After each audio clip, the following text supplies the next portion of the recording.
बार साहब, ईद का दिन है, तलखियाँ मिटेंगी, मोहब्बत आएगी या बस ऐसे चलता रहेगा? साहब इस नाचीज़ की तो मुकदमे के दौरान भी ख्वाहिश रही और 2 तारीखें इसी बात पे मैंने ली कि कंप्रोमाइज़ हो जाए।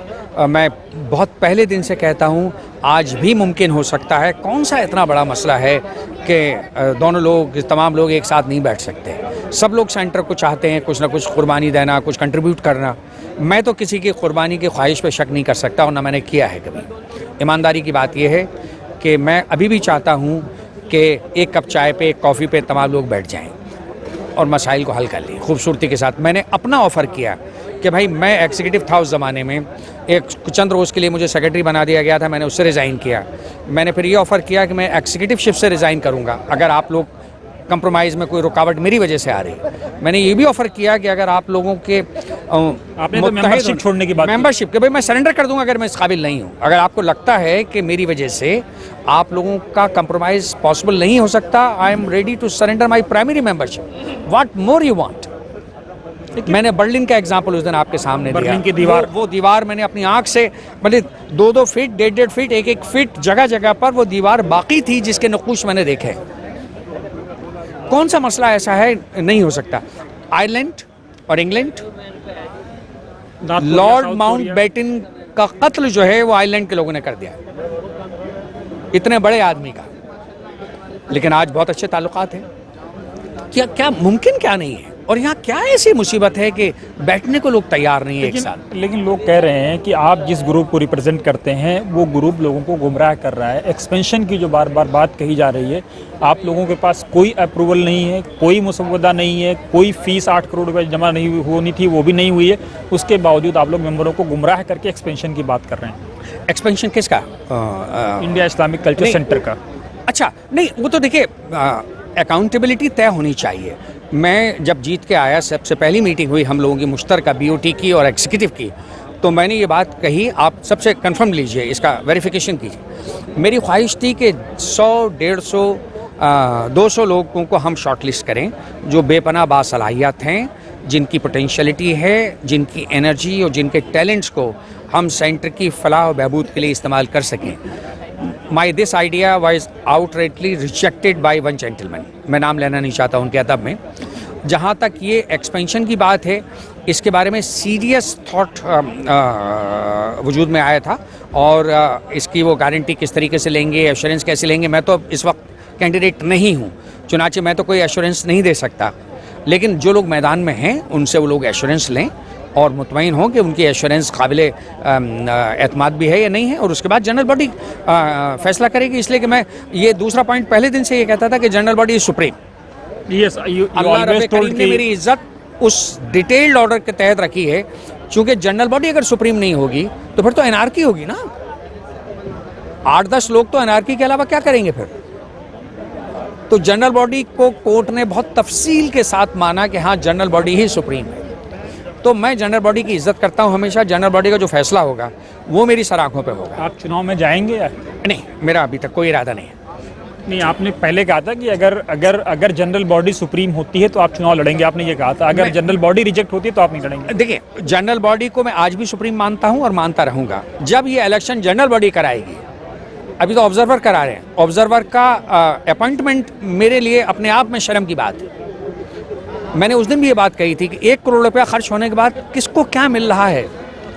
ना तो उनको मिला जिन्होंने मुकदमा डाला है, ना उन 6 लोगों को, हमारे मोहतरम मुअज़्ज़ज़ BOT को मिला, ना सिराज कुरैशी साहब के ग्रुप को कुछ मिला। अलावा सेंटर के नुकसान के क्या मिला है इस मुकदमे से? कोई भी मुझे ये समझा दे कि इस मुकदमे का हासिल ये है। बाहर साहब, आप बहुत बेबाक होकर बोलते हैं और बहुत दबंगई से बोलते हैं, अपनी बात रखते हैं। मैंने हर मंच पे देखा है। मेंबर्स ये समझना चाह रहे हैं, बहुत सारे मेंबरों के दिल में ये सवाल है कि सिराज साहब की जब 75 साल उम्र हो गई, अगर खामोशी से छोड़ देते तो ये नौबत ही नहीं आती जो आज जहाँ सेंटर पहुँचा है। तो वो लोग गुफ्तगू करें ना आपस में। वो अगर बोलते हैं तो उनके सामने नहीं बोलते, उनको एक कप चाय पे बिठाएं, उनके पास जाएं चाय पीने, और जो भी ख्वाहिश। देखिए, डायलॉग्स के थ्रू ही चीज़ें हद होती हैं। आप डायलॉग नहीं करेंगे, अपने आप में कहते रहेंगे तो वो कहीं नहीं हम किसी मंजिल पे नहीं पहुंचे। विराट साहब ने कहा था कि मैंने बात की थी, सराज साहब तैयार हो गए थे, लेकिन सराज साहब ऐसे इर्द गिर्द ऐसे लोगों से घिरे हुए हैं जिन्होंने सराज साहब को गुमराह किया। नहीं, मैं उनकी इस बात से इत्तेफाक नहीं करता। हालांकि मैं सख्त जुमले भी इस्तेमाल कर सकता हूँ, लेकिन मैं बहुत ही माइल्ड जुमले इस्तेमाल कर रहा हूँ कि मैं उनकी इस बात से मुत्तफिक नहीं हूँ बिल्कुल भी। उन्होंने कभी कोई कोशिश मेरे सामने नहीं की, मुझसे कभी नहीं कहा कि आप इसमें बढ़िए और साहब मैं उनके साथ चाय पीना चाहता हूँ। मैं उनको क्रिटिसाइज़ नहीं करना चाह रहा। उस दिन जिस मीटिंग में आप थे वो गोश्ताना रेस्टोरेंट में, वहाँ सराज साहब ने एक बात कही कि लोग ये कह रहे हैं कि मैं चिपके रहना चाहता हूँ। नहीं, वो तो लोग जाने और वो जाने, तो मेरा कोई जवाब नहीं बनता कुछ कमेंट करने का उस पर। मैं तो जितना ब्रीफ मेरे पास होता है मैं उसी के अंदर ही अंदर बोलने की कोशिश करता हूँ। एक आखिरी सवाल, आपने एक दिन अपनी एक मीटिंग में कहा कि जिन्ना से आपने बहुत कुछ सीखा है। देखिए, जिन्ना की वकालत से मैंने सीखा है, उनकी सियासत से कुछ नहीं सीखा, ना मैं सीखना चाहता हूँ। वो वकालत जब तक की उन्होंने, और जब तक वो वकील रहे, वो प्योर हिंदुस्तानी थे। वो नेहरू जी के दोस्त थे, वो गांधी जी के दोस्त थे। सरोजनी नायडू उनको हिंदू और मुसलमानों के बीच एक पुल ब्रिज से ताबीर करती थी, और वो हिंदुस्तान का बहुत ही टैलेंटेड वकील थे। और वो क्रेडिट कराची को नहीं जाता है, वो क्रेडिट सिर्फ और सिर्फ बम्बई को जाता है, जिसने जिन्ना को मिस्टर जिन्ना बनाया और इतना बड़ा वकील बना के तैयार कर दिया। कराची में तो वकालत फेल थी, पाकिस्तानी क्या क्रेडिट लेंगे उस आदमी की सलाहियत का। गांधी जी की भी तो वकालत बम्बई में फेल थी, अफ्रीका में दादा अब्दुल्ला ने उनको इस्टेब्लिश किया। देखिए, गांधी जी जैसे लोग तो मौलाना आज़ाद ने फरमाया उनकी जो कंडोलेंस मीटिंग में, वो दुनिया में शायद कोई इतना बड़ा कंडोलेंस पेश नहीं कर सका। मौलाना ने कहा कि गांधी जी जैसे लोग सदियों में पैदा होते हैं। गांधी जी बहुत टॉवरिंग पर्सनालिटी का नाम, लेकिन बनाया तो दादा अब्दुल्ला ही ने था गांधी को अफ्रीका बुला करके। लेकिन सबसे और पहले उस जमाने में कितने लाख रुपए दिए थे। वो आपकी बात सही है अहमद साहब, लेकिन गांधी जी ने भी इंतहा कर दी थी उनकी खिदमत करने के लिए। जब वो केस हारते रहे मुस्लिम पर्सनल लॉ के बारे में, वो सुप्रीम कोर्ट तक केस हारे। उसके बाद फिर उन्होंने पब्लिक मूवमेंट साउथ अफ्रीका में शुरू किया, क्योंकि एज अ लॉयर तो इंडिया में फेल थे गांधी जी, और अफ्रीका में से फिर पास कराया वो कानून मुसलमानों के फेवर में। इसलिए मुसलमान दीवाने थे उनके गांधी जी के, वो आने नहीं देना चाह रहे थे हिंदुस्तान गांधी जी को। हाँ, अफ्रीका से फिर दोबारा अफ्रीका के अंग्रेजों ने बड़ी प्लानिंग कर ली कि अफ्रीका ना जा पाए। जी जी जी, वो एक बदकिस्मत। हाँ, लेकिन गांधी जी का कोई मुकाबला है? गांधी जी तो बहुत बड़ी शख्सियत का नाम है। लोग उनको गालियां देते हैं आजकल, बुरा कहते हैं, मैं बहुत तकलीफ में होता हूँ उससे। नहीं, लेकिन गालिब का एक शेर है, अरबी में भी एक बड़ी अच्छी बात कही गई है कि मंज़ल लदी मासा क़त्तो अमल्लाहुल हुस्ना फ़क़त। लोगों ने रसूलुल्लाह को नहीं छोड़ा तो गांधी जी क्या हैं? वो तो इंसानी फितरत, उसमें क्या कहा जा सकता है। लेकिन गांधी जी जैसे लोग, इसमें कोई शक नहीं कि सदियों में पैदा होते हैं। आखिरी चीज़, कैसे पूरा मामला सुलझेगा? खिचड़ी कैसे बंद होगी? 30 तारीख का क्या होगा? किस तरफ जाएंगे लोग एक साथ टेबल पर तो बैठे हैं चाय पर। देखिए, मैं इसको बार बार इसलिए कहता हूँ साहब, मुझे बहुत माजरत के साथ, बहुत माजरत उन सब लोगों से। इलेक्शन जीतने के बाद अनगिनत डिनर्स मैंने अपने ऑफिस में रखे हैं मुश्तरका कैंडिडेट्स के।